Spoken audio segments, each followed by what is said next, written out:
Today we are leaving the hustle and bustle of London and travel up to the north of Scotland. This has been on my bucket list since forever, so I'm so happy that we're finally doing the NC500, which is this scenic route around the north coast of Scotland. The whole route is just over 500 miles, hence the name NC for North Coast and 500 for 500 miles, NC500. It starts and ends in Inverness, which is where we are heading right now. Another thing that got me excited is that we are taking the Caledonian Sleeper train. If you're like us, who don't have unlimited number of holidays away from work, the Sleeper train is a perfect way to save some of those travel days. Also, imagine sleeping in London and waking up in the Scottish Highlands. Amazing, right?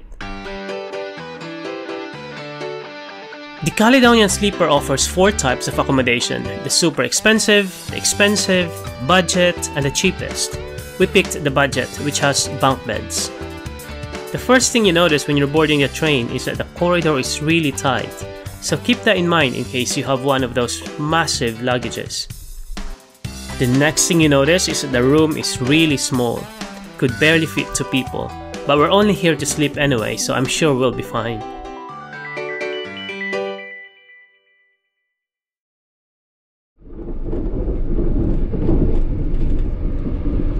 Welcome to Scotland! What an amazing way to welcome us with this beautiful weather. You always imagine Scotland to be cold and rainy, but it's nice to see that the sun is showing up today. Not sure if it's cold outside though. Anyway, as I said earlier, NC500 is a circular route that starts and ends in Inverness, so you can do it clockwise, going from west to east, or anti-clockwise, going from east to west. Based on our research, it's best to do it anti-clockwise as most of the beautiful drive is in the west, so we will save that for last.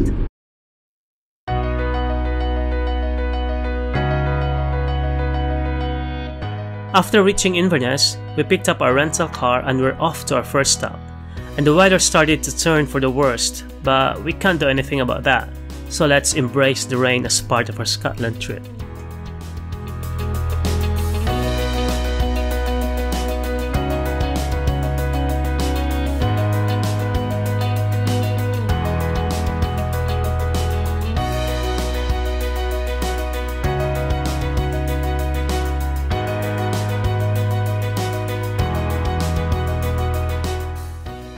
Welcome to Dunrobin Castle. Look at this beautiful garden. It smells of money.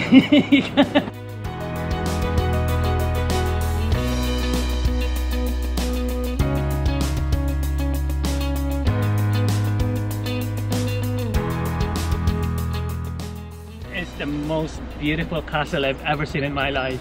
Look at that. It's like Hogwarts in real life. It's so beautiful. I don't know if I've ever seen anything like this, and to think that this is in the north of Scotland, like, who would have thought that they'll have something like this here? It's amazing.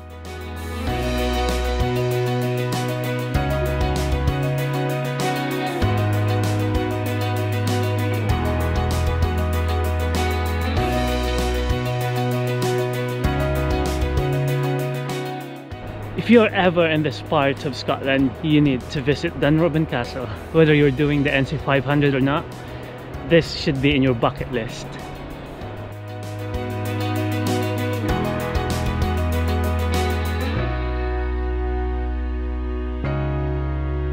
After a 5-minute drive from Dunrobin Castle, there's a little walk you can do. It's called Big Burn. Burn is a Gaelic word that roughly translates as large stream of fresh water. I've actually made a video about this walk. There should be a link of the video above and down in the description below. After a short and scenic walk, we drove to Helmsdale where we're staying for the night. So this is our accommodation in Helmsdale. This can actually fit 4 people. The owner is so nice and friendly. And the view? Check this out.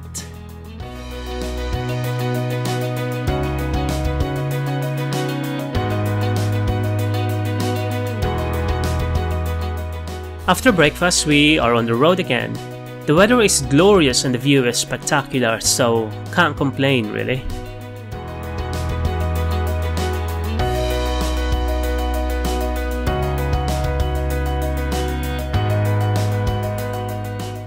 First stop for today is the Walligo Steps, but probably because of COVID, alas, it's closed. We tried walking down the hill just in case the sign was not up to date, but the gate is locked and the guardian cat is making sure we're not doing something we shouldn't.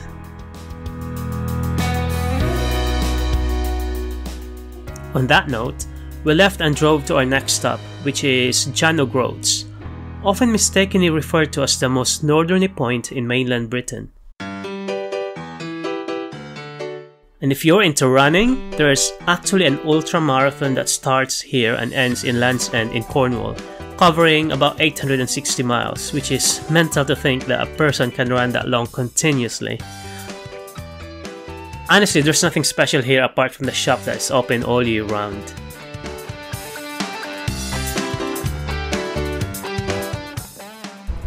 People will tell you that Jan o Groats is the most northernmost part of Britain, but it's not. It's actually this one. Welcome to Thanet's Head!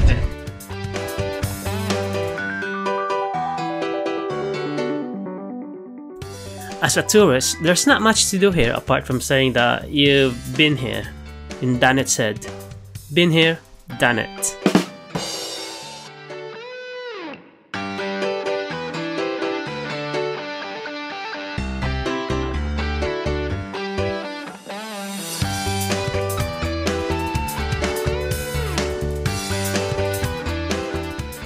This beach looks incredible. We haven't even planned this one. We just stopped because look, it's incredible. It's cold, but Scotland for you. The weather's been so great so far, so we stopped in Thurso. I think we're gonna have lunch here, and yeah, well, we'll show you around.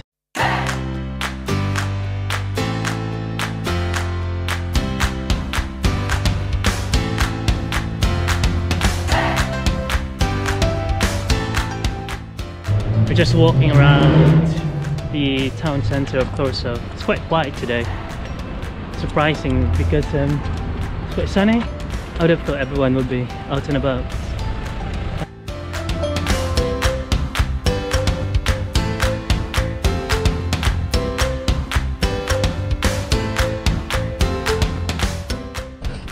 Another stopover, and this one is called Melvick Beach.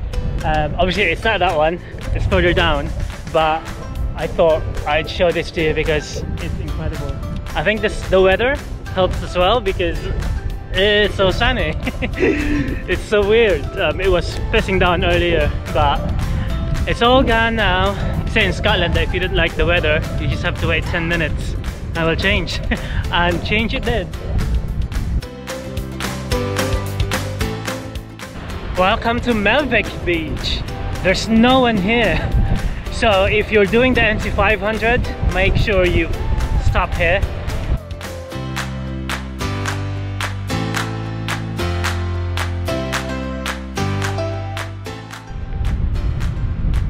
Oh, maybe try the dry one, just the top bit. Yeah, like that.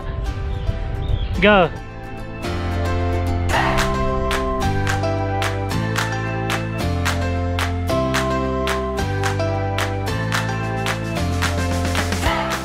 When you're driving here, you need to focus on the road, making sure that you're not distracted by the beautiful view around you. If you can't hold it any longer and want to gaze at the view, you can make a quick stop. That's what we've been essentially doing. This is our last stop for today. It's called Smoke Cave.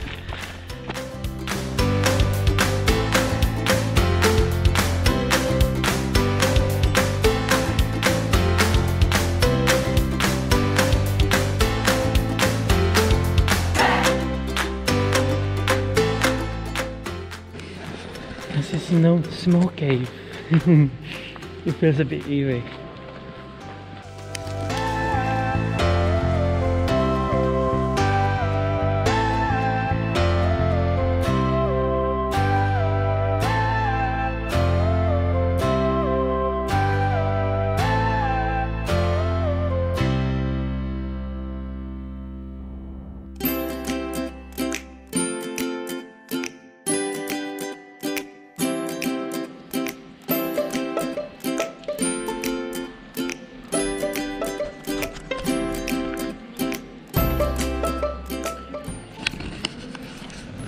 last tour for the day is fully booked, so